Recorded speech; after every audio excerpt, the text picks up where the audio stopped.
Hello बच्चों, कैसे हो? First class. तो चलिए, अल्टरनेटिव करंट पार्ट 8 और मुझे पूरा यकीन है, पूरा विश्वास है कि आपका पार्ट 7 तक बहुत ही अच्छा तैयार हो गया होगा। तो आप LCR circuit, series resonance circuit, parallel resonance circuit, LCR circuit होता ही क्या है, सब कुछ मीन्स जो भी कुछ पढ़ाया गया है वह आप पूरा तैयार कर चुके होंगे, है ना। चलिए, तो अब यहाँ से हम लोगों का कुछ थ्योरेटिकल पॉइंट, कुछ छोटे छोटे क्वेश्चंस और प्लस न्यूमेरिकल्स, यानी कि आपका आईआईटी में कौन सा न्यूमेरिकल आने जा रहा है, नीट में कौन सा न्यूमेरिकल आने जा रहा है, बोर्ड में आपका कौन सा न्यूमेरिकल आने जा रहा है, ये सारी चीज़ें 2 से 3 वीडियो 4 वीडियो में हम अब यहाँ पर आपको न्यूमेरिकल सॉल्व कराने जा रहे हैं। ठीक है, तो पहले बिल्कुल बेसिक चीज़ें। चलिए, तो अब आ जाइए, स्टार्ट करते हैं हम लोग अगला टॉपिक, अगला पॉइंट। तो क्या है अगला पॉइंट? चलिए, ओके। तो हम लोग पढ़ चुके हैं कि LCR series resonance circuit, LCR parallel resonance circuit, ये सारी चीज़ें हम लोग पढ़ चुके हैं। पक्का तैयार है ना? तो मैं SDP sir, P100 physics. Clear? आइए स्टार्ट किया जाए। न्यूमेरिकल्स। तो पहला क्वेश्चन ये है थ्योरेटिकल क्वेश्चन। अब यहाँ से मैं एक ही टॉपिक बताने जा रहा हूँ, एक हेडिंग बताने जा रहा हूँ कि जहाँ से आपको 3, 4, 5 क्वेश्चन कम से कम बनते हैं, थ्योरेटिकल क्वेश्चन बनते हैं। क्या? आइए देखा जाए। ओके, मेरे साथ आप लिखना शुरू कर दीजिए। फिजिक्स बहुत ही आसान होती है बेटा, बस कोई आपको आज तक आपकी फिजिक्स इसलिए कमज़ोर थी कि आपको कोई पढ़ाने वाला नहीं मिला था ना, आपको अच्छा कोई समझाने वाला नहीं मिला था, इसलिए वो कमज़ोर थी। ओके, आप कॉन्फिडेंस रखिए। P100 फिजिक्स, आप लकी हैं कि आपको ये चैनल मिल गया है, तो आप P100 फिजिक्स आप लकी हैं। क्लियर? तो अब आपकी वो परेशानी दूर हो जाएगी। बिल्कुल एकदम जीरो से पढ़ना है, जीरो से मैं आपको हीरो बनाऊंगा, टॉप कराऊंगा, चाहे आपका आईआईटी हो चाहे आपका नीट हो। ओके, तो चलिए पढ़ाई शुरू किया जाए बेटा। तो P100 फिजिक्स। ओके, तो अब यहाँ पर एक क्या करिए, चूँकि हम लोग पीछे लेक्चर में, एक लेक्चर में हम लोग पढ़े हैं सीरीज एलसीआर सर्किट और दूसरे लेक्चर में पढ़े हैं हम लोग पैरेलल एलसीआर सर्किट। तो दोनों में बेसिक डिफरेंस क्या है? यदि यहाँ से क्वेश्चंस आ गया कि what is the difference between these two, 4 option देगा, आपको सही पर निशान मारना होगा, उस क्वेश्चन गलत ना होने पाए। थ्योरेटिकल क्वेश्चन कैसे सही करोगे? चलो लिखो, यहाँ पर हेडिंग डाल दीजिए बेटा, लिख दो कि difference in series and parallel LCR circuit, series and parallel LCR circuit. Clear? चलिए सर्किट छोड़ दीजिए। तो ओके, तो difference in series and parallel LCR circuit. Okay बेटा, चलिए नंबर वन, दोनों का डायग्राम में क्या डिफरेंस है आइए देखा जाए। तो डायग्राम तो बनाना आप बहुत ही अच्छी तरह से जानते हैं बेटा। ये है ना, ये है इसका डायग्राम, किसका सीरीज। तो आप यहाँ हेडिंग कर दीजिएगा इस साइड में सीरीज ना, सीरीज, और यहाँ हेडिंग करिएगा पैरेलल। तो मैं कुछ आपको डिफरेंस दिखाने जा रहा हूँ, जहाँ से कि आपका जो क्वेश्चन आपका आएगा थ्योरेटिकल बेस, वो ना गलत होने पाए। तो सीरीज और ये पैरेलल। नंबर 1 करिए पहले, दोनों के डायग्राम में क्या डिफरेंस है बेटा? देखो, RLC, और ये applied voltage V equal to V0 sine omega t ना। यहाँ पर V0 का, अब हम लोग जा रहे हैं न्यूमेरिकल स्टार्ट करने। या V0 का कोई वैल्यू रहेगा बेटा, इसको क्या बोलते हो? पीक वैल्यू, यानी कि मैक्सिमम मान उसका। अब एक नंबर यहाँ पर, एक नंबर यहाँ पर क्या होगा, ये चलिए देखा जाए।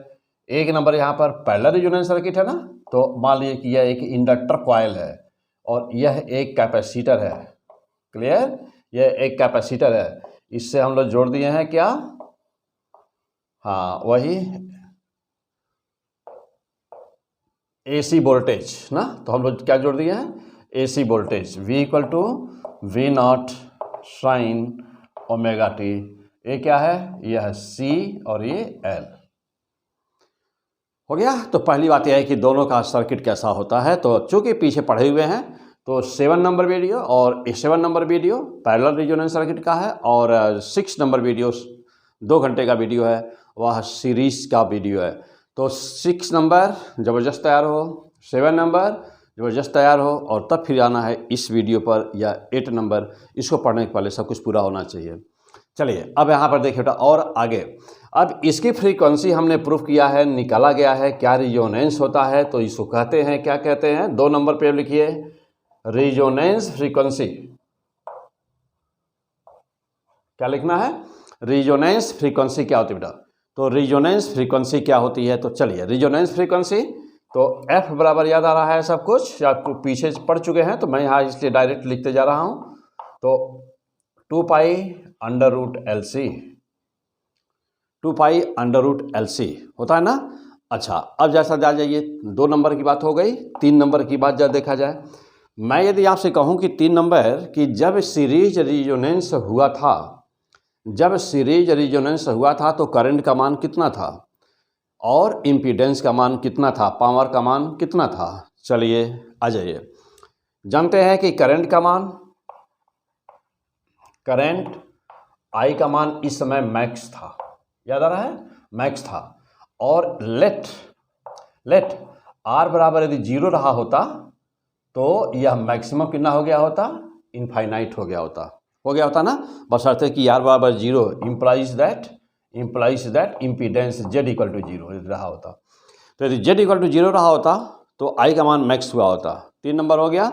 4 नंबर पर जाइए, इधर से देखिए 4 नंबर पर, हाँ एक किस समय की बात होती है, एक किस समय की बात है, एट रिजोनेंस। सारी जो भी बातें हो रही हैं ना, सारी बातें जो भी हम लोग लिख रहे हैं वो एट रिजोनेंस ना बेटा, यहाँ पे लिख दीजिएगा, मैं लिख दूँ दोनों के कॉमन, दोनों के लिए क्या, एट रिजोनेंस। जो भी चीज़ें मैं बोल रहा हूँ, जो भी चीज़ें हम लोग लिख रहे हैं बेटा, ये एट रिजोनेंस कंडीशन पे हम लोग लिख रहे हैं ना, एट रिजोनेंस। चलिए तो करंट, तो देखा है कि करंट I इक्वल टू क्या हुआ, I equal to max, that should be infinite, R should be 0, that it means the impedance should be 0। अब आइए next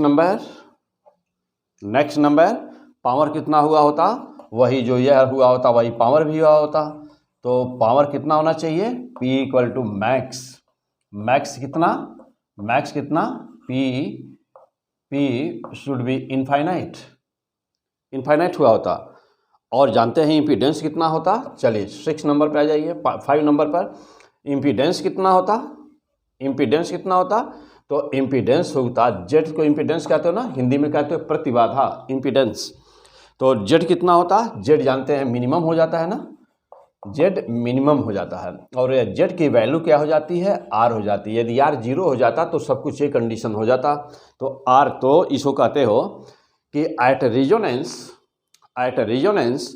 LCR series resonance circuit at the time of the resonance के समय वो कैसी हो जाती है, वह प्योर ओमिक हो जाता है। कैसा हो जाता है, प्योर ओमिक मतलब कि केवल उसमें ओम वाला रेजिस्टेंस यानी कि केवल R रह जाता है उसमें। ऐसे कंडीशन में क्या होता है, ऐसे कंडीशन में होता क्या है, जब सर्किट कहीं पर भी कोई भी प्योर ओमिक हो जाती है, यानी कि जब उसमें केवल रेजिस्टेंस रहता है, तो करंट और वोल्टेज दोनों एक ही फेज में होते हैं, मीन्स कि एक ही साथ मैक्स होते हैं और एक ही साथ 0 होते हैं। दूसरे दिशा में फिर एक साथ मैक्स होते हैं, फिर एक बार 0 होते हैं, एक साथ 0 और मैक्स होते हैं, तो एक बार 0 और मैक्स होता है। जेड मिनिमम इक्वल टू कितना हो बेटा, R होता है इस समय ना, इस समय R हुआ, ये जेड मिनिमम। ओके, तो ये सारी चीज़ें यह लेक्चर नंबर 6 में है और ये पार्ट लेक्चर नंबर 7 में है। चलिए अब हम लोग 2 नंबर पे चलते हैं। अब इधर देखते हैं कि 2 नंबर में इसमें क्या है। इसमें है resonance frequency is so much. यहाँ पे क्या लिखूँ, रिजोनेंस फ्रीक्वेंसी, यहाँ पे क्या लिखूँ, रिजोनेंस फ्रीक्वेंसी। देखिए अब होता क्या है कि यहाँ पर 2 कंडीशन, यहाँ पे 2 फ्रीक्वेंसी हमको लिखनी है बेटा। तो यहाँ पर होता क्या है कि यदि eight the time of resonance, इसमें क्या हुआ देखिए बेटा, तो eight the time of resonance हम लिख चुके हैं, फिर से लिखने की जरूरत नहीं बेटा। तो eight the time of resonance यहाँ पर जेड का मान कितना हुआ, तो जेड होना चाहिए कितना, सवाल यह है कि इसमें जेड कितना होना चाहिए। तो जेड की वैल्यू इनफाइनाइट होती है इसमें ना, जेड इक्वल टू इनफाइनाइट होती है। क्यों, क्योंकि जो इसमें करंट बह रही होती है IL और जो इसमें करंट बह रही होती है IC, बात समझे ना। तो IL and IC, IL and IC both are in opposite phase होते हैं, both are in opposite phase होते हैं, दोनों एक दूसरे के अपोजिट फेज में होते हैं। यही रीजन होता है कि जो मेन करंट इसमें बह रही होती है I बराबर ना वह IC माइनस IL होती है।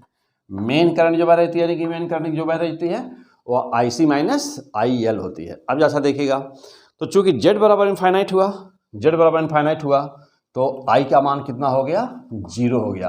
अब ये कंडीशन यदि एट रिजोनेंस क्या होगा, एट रिजोनेंस हुआ क्या, एट रिजोनेंस ना IC बराबर IL हो गया। और जब I हो तो I है जो मेन I यानी रिजल्टेंट I कितना होगा, I नेट, तो यहाँ पर भी I नेट बराबर क्या हो गया, 0। देख रहे हैं। अब जब दोनों में अंतर देखिएगा, करंट रिजोनेंस के समय करंट इसमें होती है मैक्स, तो इसमें देख रहे हैं इसमें होती है I का मान होता है व्हाट, I इक्वल टू 0। तो यहाँ पर eight the time of resonance what will happen now, Z will be max, यानी कि यह Z का मान हो गया मैक्सिमम, Z का मान हो गया मैक्सिमम, और करंट का मान क्या हो गया, ये हो गया ठीक उसी का उल्टा मिनिमम। कीप इन माइंड, हो गया 2 नंबर। अब आ जाइए जैसा 3 नंबर पे आ जाइए। 3 नंबर पावर की बात यदि करें, पावर करंट 0 तो पावर ऑटोमेटिक 0 होना ही है। 4 नंबर पे आ जाइए। 4 नंबर की बात करें, यहाँ पर इम्पीडेंस मिनिमम हुआ था और यहाँ पर इम्पीडेंस मैक्सिमम हो गया ना। देखिए Z इक्वल टू मैक्स हो गया, Z इक्वल टू मैक्स हो गया, ठीक है। तो रिजोनेंस पर तो हो जाना है इनफाइनाइट, लेकिन यदि यह कंडीशन फुलफिल नहीं हो रहा, मीन्स कि यदि I का मान 0 प्योर नहीं है, तो यदि Z equal to maximum how much L upon RC, keep in mind most important line, तो Z max equal to L by RC ये होगा यहाँ पर इम्पीडेंस। कब,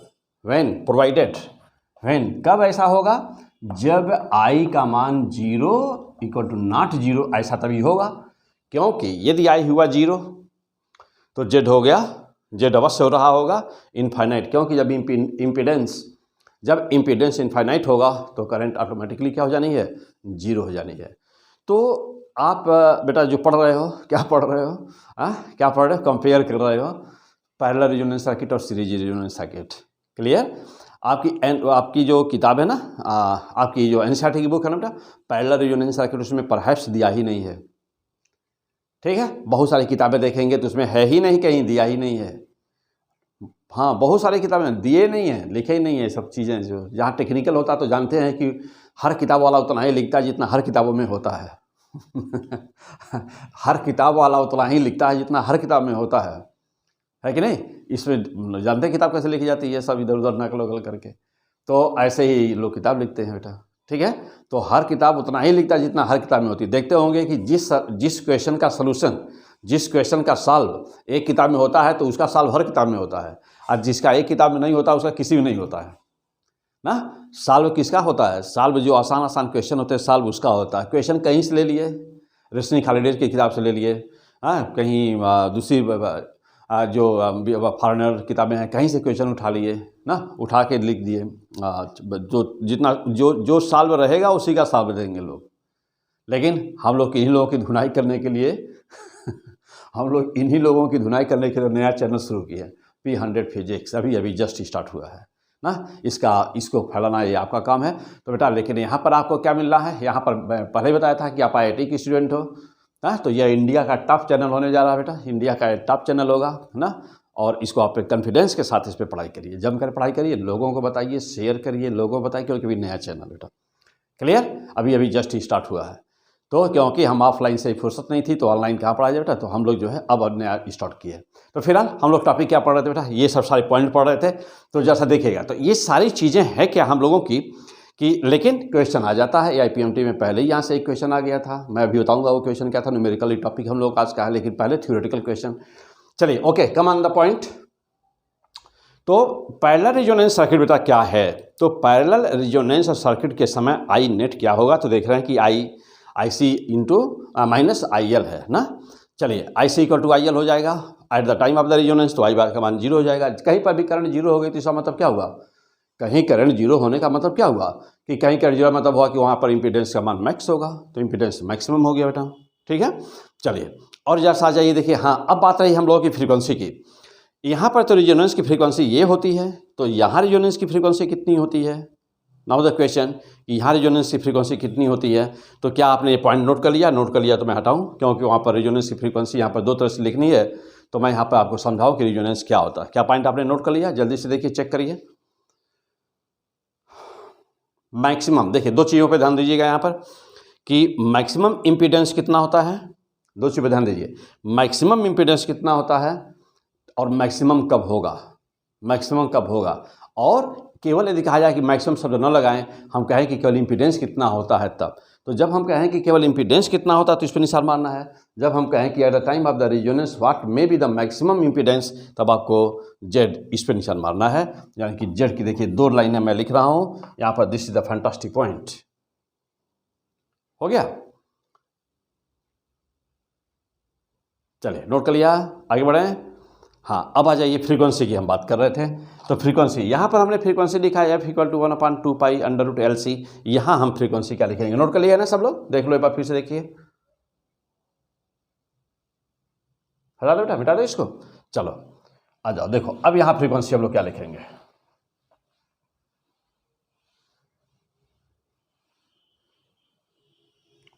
फ्रीक्वेंसी हम लोग क्या लिखेंगे, तो आइए चलिए मैं बताने जा रहा हूँ आपको फ्रीक्वेंसी। चलो बेटा देखो, तो यहाँ फ्रीक्वेंसी क्या लिखेंगे, तो यहाँ पर जब यह रेजोनेंस पर होगा, यानी कि यहाँ पर बात हम करते हैं पावर फैक्टर की, तो जैसा ही चीज़ और हम लोग बात कर लें, एक शब्द यहाँ पर लिखेगा। चलो इसके साथ चलिए यहाँ पर भी मिटा दें थोड़ा सा नीचे, इसके नीचे एक लाइन बढ़ाइए। जेड हो गया, जेड तक पहुँच गया ना, Z minimum equal to R लिख लिया। मोस्ट इंपॉर्टेंट लाइन लिखो जल्दी इसको, यही तुम्हारे एग्जाम में कई बार आया है line, Z minimum equal to R. पूछा थी रेजोनेंस के समय, तुम्हारे एग्जाम में नीट में पूछा गया था कि रेजोनेंस के समय जो इम्पीडेंस होता है उसकी वैल्यू कितनी होती है, तो 0 मैक्सिमम आर ना, ऐसे करके जेड इक्वल टू दिया हुआ है। तो यहाँ पर क्या एक्स में हिसाब मारोगे, आर पर। यह वीडियो नंबर 6 में इसका ग्राफ वगैरह सब कुछ बना हुआ है, बहुत बेहतरीन वहाँ पर, तो इसलिए फिर दोबारा नहीं बना रहा हूँ यहाँ पर। हाँ आ जाओ, देखो अब ये हुआ कि देखिए, अब ये हुआ कि इस वाले में एक और लाइन बढ़ाइए कि पावर फैक्टर कितना होता है। पावर फैक्टर ना बेटा, तो पावर फैक्टर जानते हो क्या होता है? पावर फैक्टर cos फाई को पावर फैक्टर कहते हो, तो power factor cos delta phi equal to +1 होता है। पावर फैक्टर का मान हमेशा 1 से कम होता है, याद रखना। पावर फैक्टर cos फाई का मान ना कि cos phi always less than 1, 1 होता है, 0 से अधिक और 1 के बीच होता है, 0 से अधिक और 1 के बीच। चलो अब जरा देखो, तो यहाँ पावर फैक्टर कितना होता है, पहले तो इसको नोट करिए। पावर फैक्टर पैरेलल में पावर फैक्टर कितना होगा, जल्दी बोल दीजिए, जल्दी बोलिए, पावर फैक्टर कितना होता है? क्या लिखूं यहाँ पर, पावर फैक्टर क्या लिखूं, जल्दी बोलिए। तो यहाँ पर भी बेटा पावर फैक्टर cos फाई ना वही होता है, cos फाई +1 ही होता है। पावर फैक्टर यहाँ पर भी 1 ही होता है। अब जैसे देखो, अब जैसे देखिए खासियत क्या है, क्या खासियत कि यदि पावर फैक्टर 1 होगा, यदि पावर फैक्टर 1 होगा, क्लियर है ना, तो यदि पावर फैक्टर 1 होगा तो इसका मतलब ये हुआ कि cos फाई डेल्टा 1 हुआ +1 हुआ, तो पावर फैक्टर 1 होने का मतलब कि वह सर्किट अवश्य ही प्योर ओमिक होगी।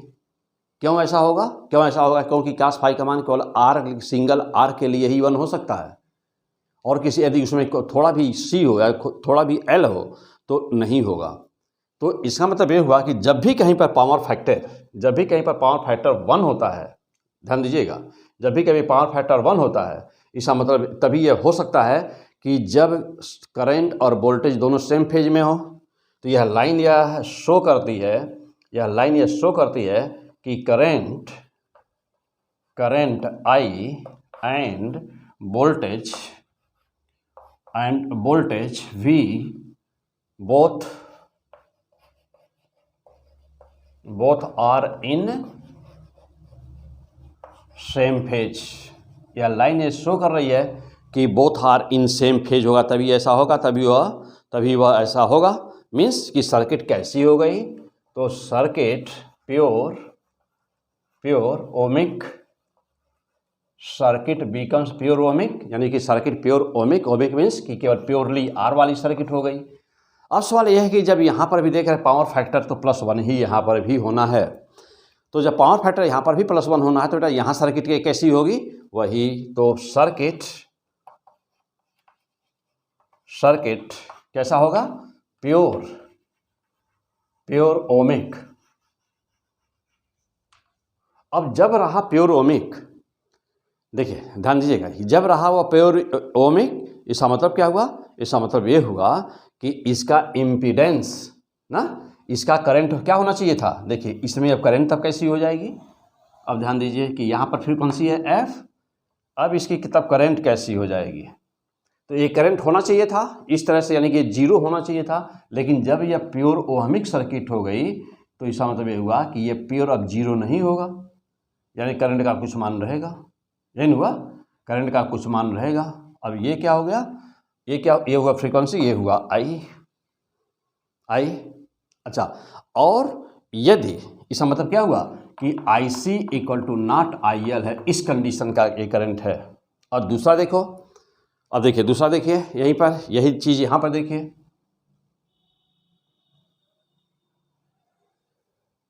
मान लीजिए यह है I 0 हो गया ना। देखिए अब ये क्या है, I, ये क्या है फ्रीक्वेंसी F। अब हम लोग क्या बनाए हैं बेटा, चलिए, हाँ अब क्या बनाए हैं हम लोग, I 0 है ना, तो I = 0, यह हुआ I = 0। यह अवश्य इसका मतलब क्या हुआ होगा कि Z का मान इसमें इनफाइनाइट हुआ होगा, यहाँ Z = इनफाइनाइट हुआ होगा, Z = इनफाइनाइट हुआ होगा, पक्का। अब जा देखिए Z = इनफाइनाइट, हाँ यहाँ बना दिया बेटा, तो बाहर यहाँ बनाने की जरूरत नहीं है। हाँ हो गया। चलो अब देख, तो दो कंडीशन देख रहे हैं ना आप, दो कंडीशन आप देख रहे हैं, यहाँ Z इनफाइनाइट है, यहाँ Z = इनफाइनाइट नहीं है, यहाँ IC = IL है, यहाँ पर IC तो अब यहाँ पर क्या हुआ, IC = IL हुआ। मीन्स कि अब हम यहाँ पर, अब आपको और क्या बताने जा रहे हैं बेटा, पावर फैक्टर देखो, यहाँ पर भी पावर फैक्टर 1 है, वहाँ पर भी पावर फैक्टर 1 है। cos फाई का मान यहाँ पर लेस देन 1, cos फाई का मान तो जनरल फार्मूला कि 1 से ज़्यादा ही होता है, यानी कि यह cos फाई ना, तो 0 से बड़ा, 1 से कम, यानी या 1 के बराबर, ठीक है। चलिए, जब ये, अब यहाँ पर देखिए 2 ग्राफ हमारे सामने है ना, हम लोग के सामने यहाँ पर कितने ग्राफ है, 2 ग्राफ हैं। किसके, देखिए यहाँ पर 2 ग्राफ है हम लोग के पास है, I और F के 2 ग्राफ हैं। I और F का यह 2 ग्राफ यह साबित करता है, यह शो करता है कि हमारी पैरेलल रेजोनेंस में हमारे पास यहाँ पे 2 फ्रीक्वेंसीज होंगी। 2 फ्रीक्वेंसी कौन कौन, तो आइए हम लोग देखते हैं। एक ही फार्मूला एक ही होगा, एक ही से दोनों निकल जाएंगे। तो आइए चलिए देखते हैं बेटा, अब यहाँ पर कौन सा होगा और वहाँ पर कौन सा होगा, दोनों का मैं वैल्यू लिख रहा हूँ अलग से। फ्रीक्वेंसी क्या होती है, पैरेलल रेजोनेंस में फ्रीक्वेंसी क्या होती है,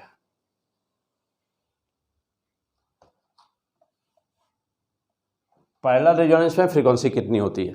यहाँ पर फ्रीक्वेंसी कितनी हुई, Z इसको तो इनफाइनाइट है ना, Z इनफाइनाइट है, तो F = कितना हुआ, फ्रीक्वेंसी कितनी हुई, 1/2 √LC, वही। तो हम लोग इस बात को वीडियो नंबर 7 में हम लोग ऑलरेडी पढ़ चुके हैं कि जो LC सर्किट पैरेलल होती है, पैरेलल रेजोनेंस सर्किट होती है, पैरेलल रेजोनेंस सर्किट होती है, उसमें फ्रीक्वेंसी ये होती है। कौन सी फ्रीक्वेंसी है, रेजोनेंस फ्रीक्वेंसी ना, यह रेजोनेंस फ्रीक्वेंसी, रेजोनेंस फ्रीक्वेंसी। तो this is the resonance frequency, ये होती है, ठीक। अब आ जाइए यहाँ पर, देखिए यहाँ पर क्या है, इसके लिए चूंकि Z = infinite and therefore what will be the frequency, F = 1/2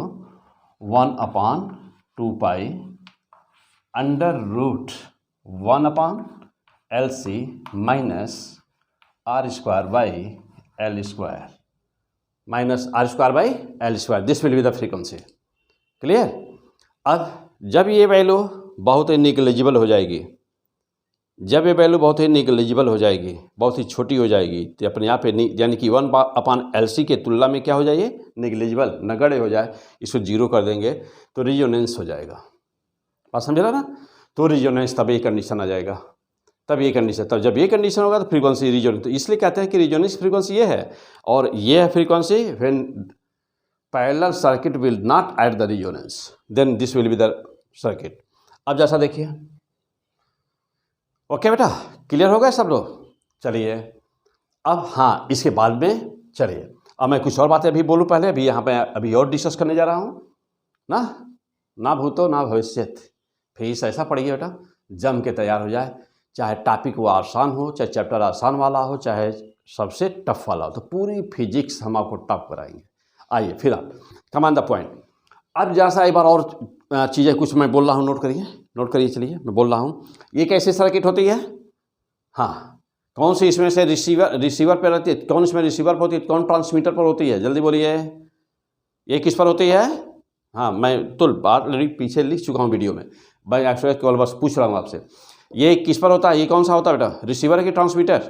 ये है रिसीवर। और ये किस में लगाया जाता है? Transmitter circuit. ये किस में होती है? Receiver circuit. चलिए फिर आगे बोलिए, अगला पॉइंट बोलो, पूछूं अगला क्वेश्चन, फिर से बोलिए, ये किस पर? रिसीवर। ये किस पर? ट्रांसमीटर। हाँ, अगला क्वेश्चन पूछूं? हाँ बेटा, चलो पूछें अगला। चलो भाई, अब ये बताओ कि कौन इसमें से वोल्टेज एम्पलीफायर का काम करता है और कौन इसमें से करंट एम्पलीफायर का काम करता है? जल्दी बोलिए, ये किसका काम करता है? वोल्टेज एम्पलीफायर, यानी कि वोल्टेज जितना अप्लाई किए रहते हैं हम, उससे ज़्यादा वोल्टेज हमारे एक पर हो जाता है, यानी कि जितना वोल्टेज हम लगाए हुए हैं उससे ज़्यादा वोल्टेज हमको मिलता है किसी एक एलिमेंट पर। तो जब किसी एक एलिमेंट पर लगाए गए वोल्टेज से ज़्यादा वोल्टेज मिलता है तो उसी को कहते हैं क्या? वोल्टेज एम्पलीफिकेशन, यानी वोल्टेज एम्पलीफायर। तो सीरीज रिजोनेंस सर्किट किसका काम करती है? वोल्टेज एम्पलीफायर का। चलिए आगे बोलिए अब, तो यह किसका काम करता है? ये किसका काम करेगा? करंट एम्पलीफायर, यानी कि यह करंट एम्पलीफायर का काम करता है। इसमें जितना सोर्स का करंट होता है किसी एक एलिमेंट पर, उससे ज़्यादा करंट होता है। मान लीजिए यहाँ पर दो मेन करंट है, 2 एम्पियर है, तो ये हो सकता है कि यहाँ पर करंट हमारी 8 एम्पियर की हो और यहाँ पर करंट हमारी 4 एम्पियर की हो। हाँ, कैसे होगा अभी न्यूमेरिकल में देखा जाएगा। ठीक है, चलो हो गया बेटा। और आगे, और चलो दोनों में अंतर तो बताइए, दोनों में अंतर बताइए। ये कौन सा इसमें से रिजेक्टर सर्किट है और कौन सा इसमें से एक्सेप्टर सर्किट है, यानी कि ना सिग्नल को कैच करने वाला कौन है, सिग्नल को रिजेक्ट करने वाला कौन है ना।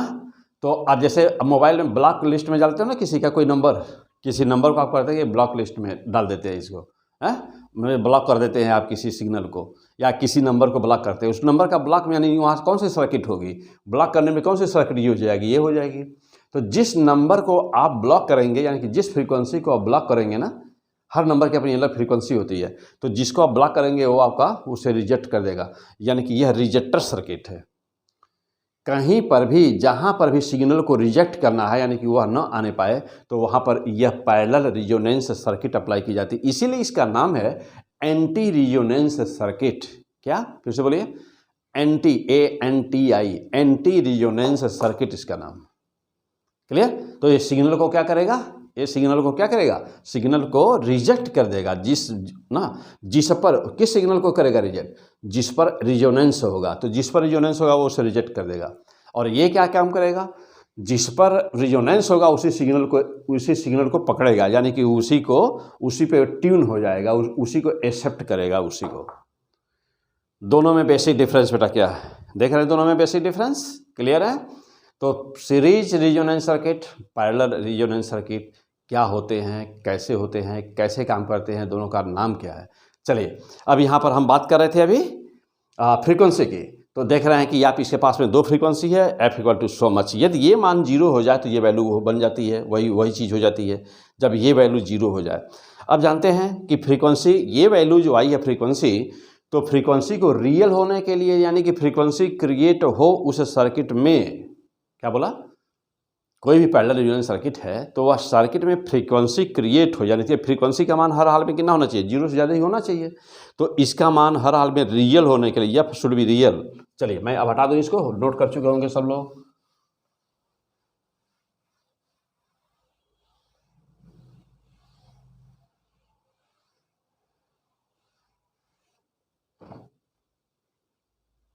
हटा, और आगे इसके देखिए, तो ये जो फ्रीक्वेंसी आई है ना, अब जैसा आप सोचिए वहाँ पर एक लाइन सोचिए कि इसको रियल होने के लिए क्या चाहिए, इस फ्रीक्वेंसी को रियल होने के लिए क्या चाहिए, आइए देखा जाए।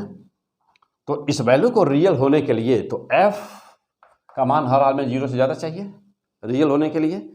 तो जब रियल होने के लिए ज़्यादा चाहिए तो इसका मतलब ये हुआ कि 1/2 पाई ना अंडर रूट 1/LC माइनस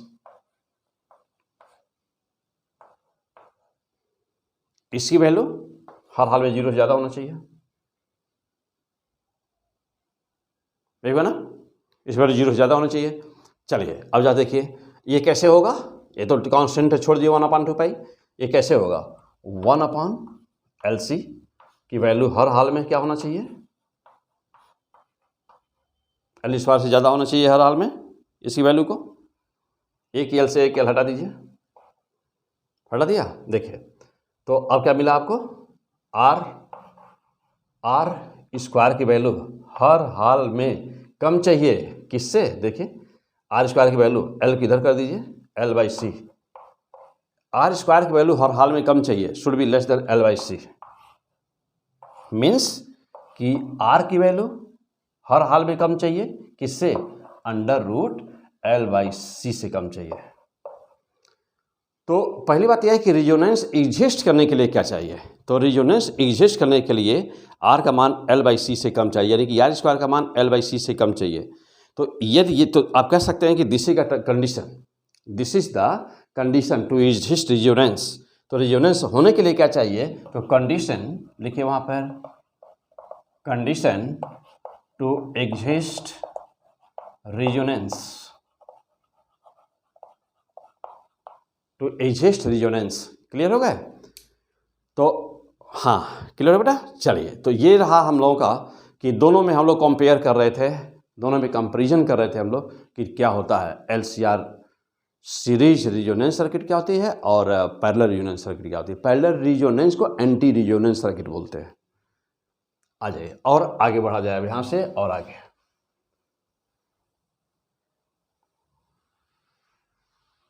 हाँ अब यहाँ से हम आगे चलते हैं। ऑब्जेक्टिव क्वेश्चन, छोटे क्वेश्चंस क्या हो सकते हैं यहाँ पर, क्या क्या पूछा जा सकता है आपसे, तो हम वो बातें सारी यहाँ पर हम आपको डिस्कस कर रहे हैं। ठीक है, छोटी से छोटी चीज़ें, बड़ी से बड़ी चीज़ें, सब कुछ आपका तैयार हो, यानी कि रियल फिजिक्स की पढ़ाई हो रही हो, जिसे फिजिक्स कहते हैं। ठीक है, चलिए अब आ जाइए और आगे बढ़ते हैं हम। चलो बेटा, अब जैसे मान लीजिए कुछ बातें हम डिस्कस करते हैं, छोटे छोटे क्वेश्चंस लेते हैं। मैं कहूँगा आपसे कि ओमेगा ना, ओमेगा एक्सियल एंड ओमेगा के बीच ग्राफ खींचो, ग्राफ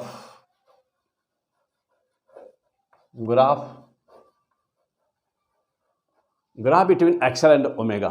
हाँ जरा खींचे, तो खींचिए अपना जल्दी जल्दी खींचिए, ओमेगा और एक्सल के बीच ग्राफ खींचिए अपना, बस बहुत आसान बेटा। देखो XL बराबर कितना होता है, ओमेगा L होता है। ठीक, एक्सल बराबर ओमेगा L होता है। लग रहा है जैसे Y बराबर mx, लग रहा है कि नहीं, देखो Y बराबर mx। और आप जानते हैं 1D ना, ग्राफिकल एनालिसिस के हेडिंग होगी 1D, वीडियो नंबर वहाँ पर जहाँ पर 1D मोशन है वहाँ बेटा, तो ग्राफ में थोड़ा भी कमजोरी हो तो उस चैप्टर को जाके पढ़ लो, वहाँ पर वीडियो है उसका। तो y पर पावर 1, x पर पावर 1, जब दोनों साइड में पावर होते हैं बराबर, जब दोनों साइड में पावर होते हैं बराबर तो ग्राफ कैसा होता है, स्ट्रेट लाइन। और प्लस c या माइनस c जैसा कुछ है नहीं, इसका मतलब ग्राफ कहाँ से पास करेगा, ओरिजिन से। तो y बराबर mx किसका इक्वेशन है, equation of straight line.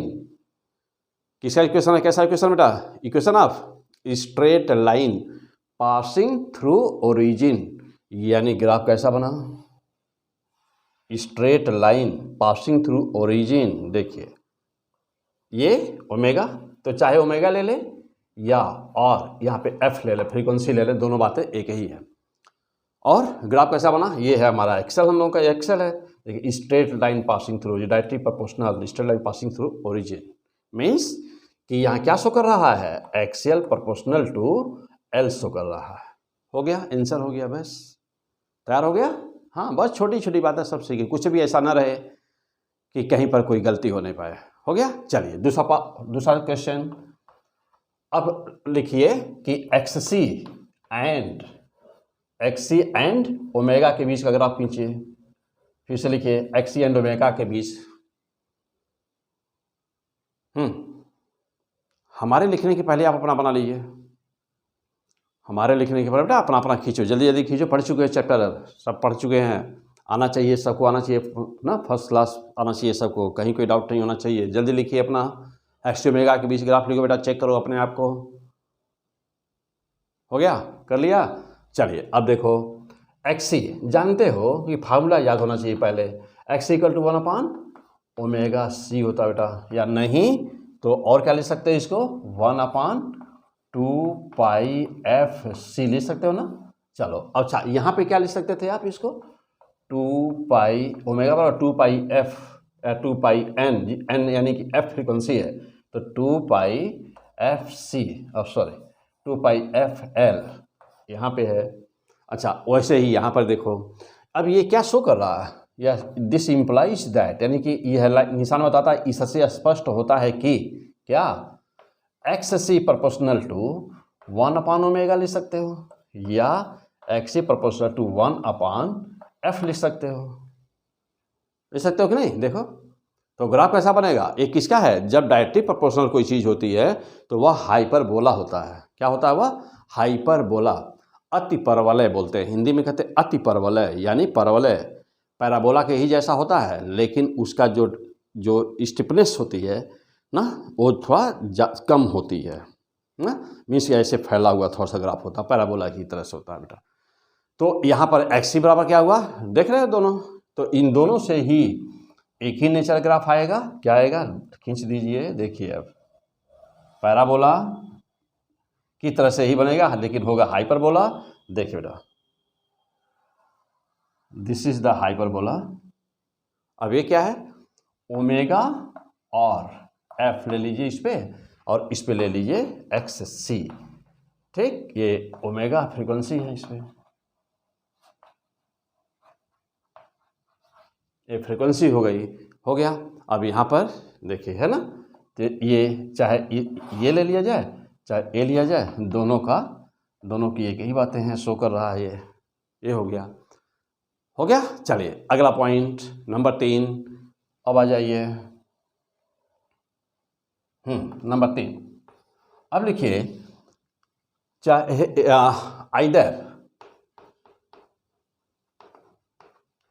Either L और सी ना, एंड और आर।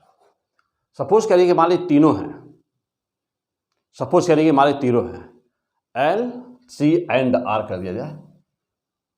ऐसे बेटा फिर से लिख दूँ इसको कि, या ये छोड़ दिया जाए, ऐसे कर दिया जाए। देखो बेटा क्या, कि ग्राफ किसके बीच, graph between Z and omega, या और जेड एंड एफ। तो जेड एंड ओमेगा या जेड एंड एफ के बीच, हाँ इम्पीडेंस के बीच खींच दीजिए तो अपना, हाँ जल्दी करो बेटा, इम्पीडेंस और फ्रीक्वेंसी के बीच अपना ग्राफ खींचो, जल्दी से चेक करो अपने आप को, क्योंकि ईमानदारी से पूरा पढ़े हो ना पीछे सब कुछ, तो चेक करो जल्दी। हो गया, मैं खींचूं, जल्दी बोलो भाई, मैं खींचूं, कैसा होगा। चलो जेड होता कैसा है, जेड होता क्या है, कहते हो कि the sum of resistance and reactance, यानी कि जब कहीं पर आर भी होता है, एल भी होता है, सी भी होता है, यानी कि एक से ज़्यादा दो हों कम से कम, तो उसे इम्पीडेंस कहते हो, तभी इम्पीडेंस बनेगा। रेजिस्टेंस और रिएक्टेंस जब दोनों आपस में जुड़ते हैं तो जेड बनता है, और जेड बराबर क्या होता है, तो चलो आ जाओ। मान लो RLC सर्किट है और वह सीरीज है, तो जेड क्या बनेगा, जेड बराबर अंडर रूट, हाँ बोलो, R² plus XL minus XC का होल स्क्वायर, यही बनेगा ना जेड, ये बनेगा। अब आपको इसका ग्राफ बनाना है। चलो देखो भाई, ग्राफ कैसे बनेगा, तो ये जेड की वैल्यू किसके साथ वेरी कर रही है, जेड की वैल्यू किसके साथ वेरी कर रही है, हाँ, ओमेगा के साथ वेरी कर रही है, मान लो कर रही है ना, देखिए ओमेगा साथ मान लो वेरी कर रही है, जेड की वैल्यू ओमेगा साथ मान लो सपोज कर वेरी कर रही है, तो ध्यान देना बेटा, क्या आर भी ओमेगा साथ वेरी करेगा, क्या आर भी ओमेगा साथ वेरी करेगा कि नहीं करेगा, कहाँ करता है, आर कहाँ करता है, आर तो हमेशा सेम फेज में रहता है ना, और आर तो कांस्टेंट है, रेजिस्टेंस ओमिक रेजिस्टेंस, ये कहाँ वेरी करता है बेटा, वो तो AC रहे तो भी DC रहे तो भी वह फिक्स वैल्यू है, उतना ही रहेगा, आर ही रहेगा। तो वेरी कौन कर रहा है यहाँ पर, यहाँ पर ओमेगा L है और यहाँ पर 1/ओमेगा C है, यानी कि एक बढ़ता है और दूसरा घटता है, तो दोनों का डिफरेंस क्या हो गया, कांस्टेंट हो गया। एक बढ़ता है दूसरा घटता है, तो दोनों का डिफरेंस क्या हुआ, कांस्टेंट हो गया। तो यह कांस्टेंट है, यानी कि कहीं पर भी RLC सीरीज रिजोनेंस सर्किट हो या RLC पैरेलल रिजोनेंस सर्किट हो, जो सर्किट होती है उसका ओमेगा के घटने बढ़ने से जेड का मान पर कोई परिवर्तन नहीं होता है, जेड के मान में कोई परिवर्तन नहीं होता है। हाँ, एक घटेगा तो दूसरा बढ़ेगा, यानी क्या, कि वैल्यू क्या बनी रहेगी, कांस्टेंट बनी रहेगी उसकी, ओमेगा के साथ उसका जो नेचर आएगा वो कांस्टेंट बना रहेगा। तो रिजल्ट क्या हुआ कि जेड यहाँ कांस्टेंट है बेटा। तो जब जेड कांस्टेंट है तो इसका ग्राफ कैसा होगा, तब देखिए,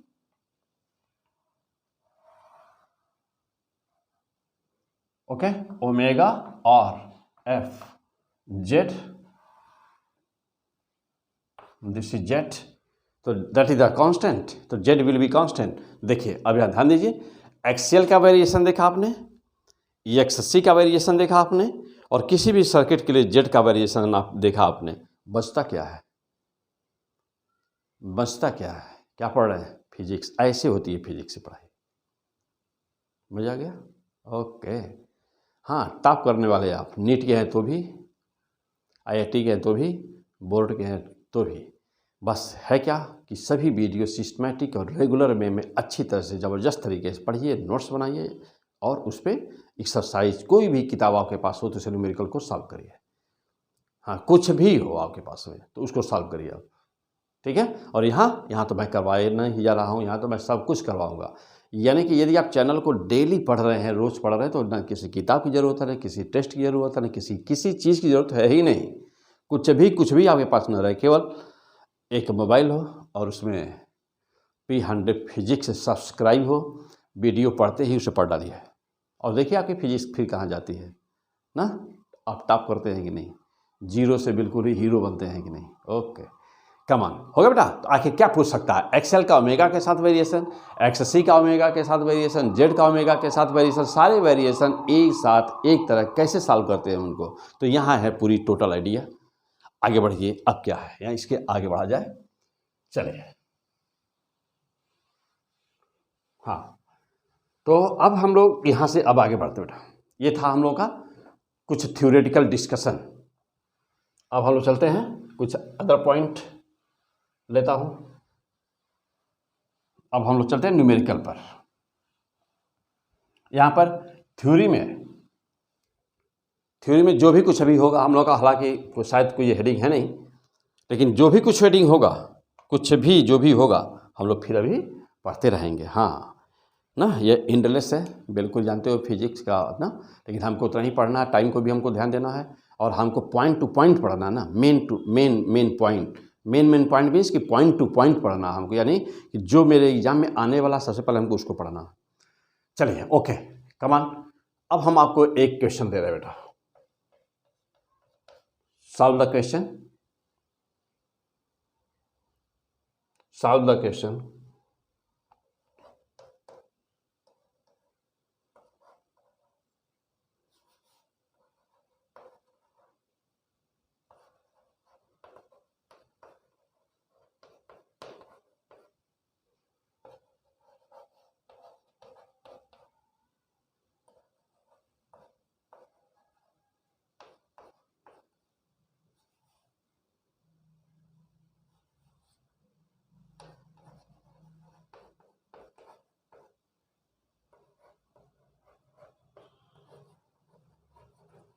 यह आपके सामने एक क्वेश्चन है बेटा।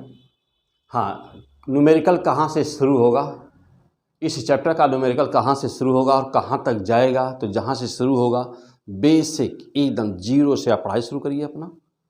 यहाँ से देखिए मैं समझाने जा रहा हूँ अब।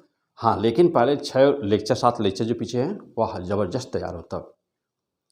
हाँ, सीधे यहाँ नहीं, पहले जाके पूरा पढ़ डालिए तब यहाँ पर इस चैप्टर को पढ़िएगा। ठीक है, तो चलिए अभी एकदम जीरो से स्टार्ट करिए आप।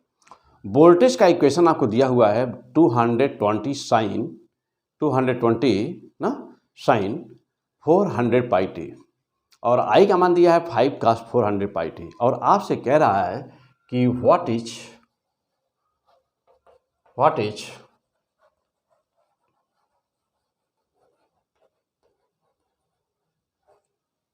एवरेज पावर कंज्यूम्ड,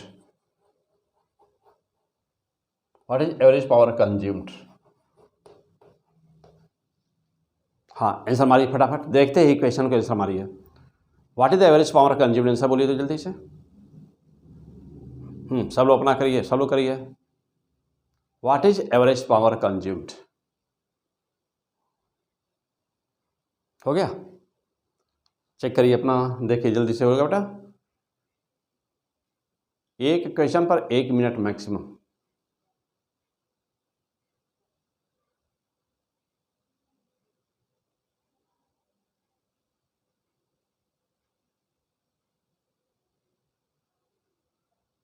हो गया होगा? आइए अब देखो बेटा, जब भी आपको कोई क्वेश्चन दिया जाए करने के लिए तो सबसे पहले आपको ये देखना है, पहले तो पूरा फार्मूला पक्का, पहले पूरा फार्मूला वही तैयार होना चाहिए। हाँ, एकदम थोड़ी सी लापरवाही नहीं। यदि आपको टॉप करना है, दिल्ली एम्स में एडमिशन लेना आपको जा करके ना, लाइफ को अपना दमदार और मज़ेदार बनानी है बेटा, लाइफ स्टाइल को अपनी ज़बरदस्त बनानी है बेटा, तो दिल्ली एम्स में एडमिशन लो। हाँ, कोशिश उसी की करो, 700+ पर मिलेगा।